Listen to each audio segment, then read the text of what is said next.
My name is Jane. Standing in the packed church on Christmas Eve, I watched as my mother, Margaret, stood at the podium, her voice filled with false emotion as she spoke about family and forgiveness. It was a performance, a carefully crafted lie that she'd been telling for years. I remembered the last time I spoke to her, 8 years ago, when I was alone in the ER, hemorrhaging and scared, and she chose a party over me. It all started when I was 26, working night shifts at a local hospital. I'd just graduated at the top of my nursing cohort and had 3 job offers on the table. I was excited to share the news with my family, but my mother, Margaret, was more concerned about my older sister, Emily. Emily was 4 years older than me and the apple of my mother's eye. Margaret posted pictures of Emily's every achievement on social media, while I was rarely mentioned.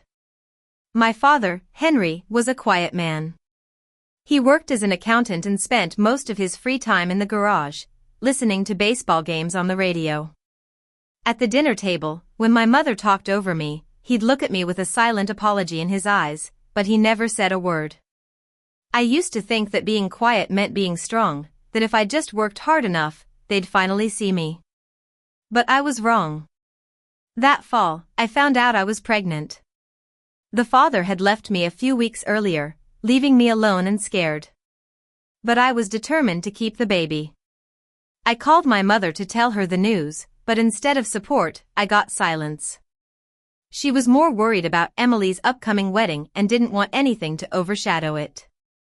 A few weeks later, I had a ruptured ectopic pregnancy. I drove myself to the ER, and by the time I got there, I was hemorrhaging. The doctor told me I needed emergency surgery and asked if there was someone they could call. I called my mother, but she was at Emily's engagement party and couldn't leave. She told me to stop being dramatic and that the doctors knew what they were doing. I went into surgery alone, with only a kind nurse named Sarah holding my hand. When I woke up, the baby was gone, and there was no one in the room. My mother didn't call to check on me, and when she finally did, 3 days later, she didn't ask how I was. Instead, she told me not to use the miscarriage to guilt-trip anyone. I was heartbroken. I felt like I'd lost not only my baby but also my family. I changed my phone number, deactivated my Facebook, and moved to a small town 4 hours away. I thought that was the end of it, but I was wrong. 2 years later, I received a letter from my aunt, Carol. She was my father's younger sister and the only one in the family who had ever shown me any support. In the letter, she told me that my mother had been telling people I'd left because of a mental health crisis. She'd written a letter to the pastor at our church, saying that I'd been diagnosed with a severe personality disorder and that I was a danger to myself. I was shocked. I couldn't believe that my mother would do something like that. I decided to focus on my career and build a new life for myself. I applied to a nurse practitioner program at the state university and got in on the first try. For the next 2.5 years, I worked full-time and went to school full-time. I hardly had time to think about my family. The day I graduated, I looked out at the audience and saw rows of families, but there was no one there for me. I told myself it didn't matter, that the degree was for me, not for an audience. But deep down, I still hoped that someone would be there to support me. Fast forward to last Christmas Eve. I was 34, living in a small Connecticut town. I'd just finished a 10-hour shift at the clinic and was looking forward to a glass of wine and some peace and quiet. My phone buzzed with a message from Aunt Carol. She said she had something important to tell me and needed to come over. I was curious but also a little nervous. Aunt Carol had always respected my space, so for her to want to come in person on Christmas Eve, it had to be something serious.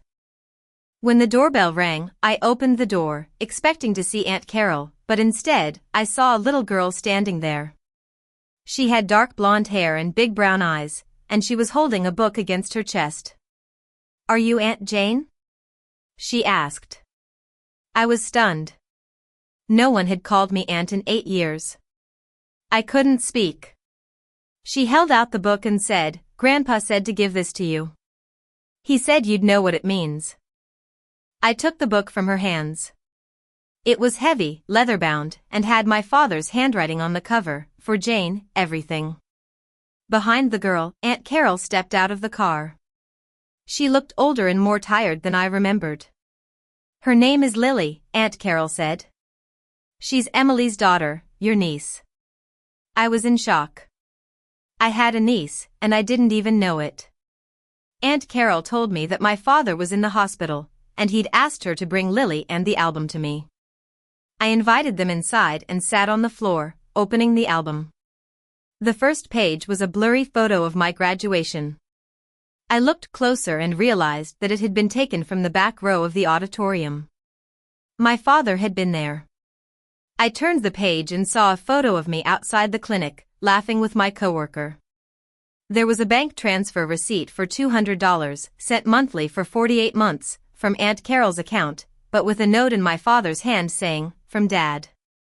I realized that all those years, my father had been supporting me, even though he couldn't tell me. I turned another page and saw a stack of Christmas cards, handwritten but never mailed. Each one started with the same words, "Dear Jane, I'm sorry I'm not brave enough to send this." I closed the album and started to cry. Aunt Carol explained that my mother controlled everything in the family, including my father's bank accounts and phone. She'd threatened to cut off my father's access to Lily if he contacted me. That's why he'd had to be so secretive. I asked Aunt Carol if my mother knew where I lived. She hesitated and then said that she'd accidentally mentioned my town to my mother 2 years ago. My mother had said, "Good. Let her rot in that little town. At least she's not here embarrassing us." I was angry, but I was also determined. I decided to go to the Christmas Eve service at the church, where my mother was giving a speech about family and forgiveness.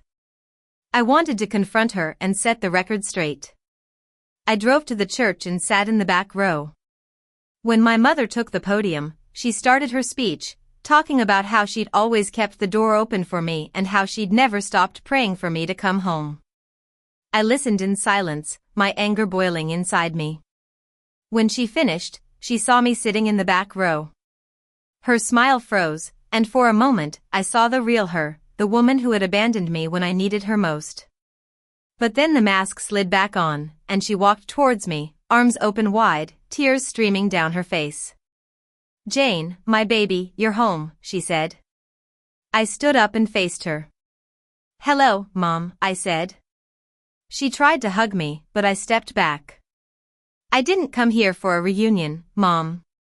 I came here because Dad asked me to." I took out the album and set it on the back of the pew in front of me. I told my mother about all the things my father had done for me, how he'd been at my graduation, how he'd sent me money every month, and how he'd written me Christmas cards but never mailed them. My mother tried to deny it, but I opened the album to the last page and showed her the letter she'd written to the pastor. I read it aloud, and the church went silent. People started to realize that they'd been lied to. Pastor Mark stood up and confirmed that he'd received the letter and that he'd kept the original because something about it didn't feel right. He said that he'd been waiting for me to come forward and tell the truth. Then, Emily's husband, David, stood up and said that he'd heard Emily tell my mother not to go to the hospital when I was in the ER. He said that he couldn't keep quiet anymore, that he wanted to teach his daughter, Lily, to stand up for what was right. My mother was furious. She tried to defend herself, but no one was listening. She finally realized that she'd lost, and she walked out of the church alone. After the service, Pastor Mark came over to me and shook my hand. He said, "Welcome home, Jane." Other people in the church came up to me and apologized for believing my mother's lies. I drove to the hospital to see my father. When I walked into his room, he looked at me and started to cry. "I'm sorry, Jane. I should have been braver," he said. I took his hand and said, "You were there, Dad. In every back row, in every envelope, you were there." He told me that he'd filed for legal separation from my mother and that he'd set up a trust for me and Lily. I was overwhelmed. I realized that my father had been fighting for me all these years, even though he couldn't show it. In the weeks that followed, things changed. My mother was asked to step back from her organizational responsibilities at the church. Some family members still sided with her, but enough of them believed me and reached out to me. Emily sent me a card saying she was sorry. I'm not sure if she really meant it, but I'm willing to give her a chance. My father and I are building a new relationship, slowly but surely. And Lily, my beautiful niece, has become a big part of my life. This Christmas was different. I didn't sign up for the overnight shift. I was home, surrounded by people who love me. My father, Lily, Aunt Carol, and David were all there. We laughed, we ate, and we celebrated. I've learned that blood doesn't always mean family. Sometimes, you have to walk away from the people who hurt you to find peace. And sometimes, the people who love you are the ones you least expect. If you've ever felt invisible to the people who are supposed to love you the most, I want you to know that you're not alone. Walking away isn't giving up. It's sometimes the bravest thing you'll ever do. And if there's someone who's been loving you from the back row, don't be too proud to let them in when they finally step forward. Thank you for listening to my story. If it resonates with you, I'd love to hear yours. Comment below and let me know if you've ever had to walk away from family to find peace, or if someone has loved you from the back row without you knowing. And if you haven't subscribed yet, please do so. Merry Christmas, wherever you are.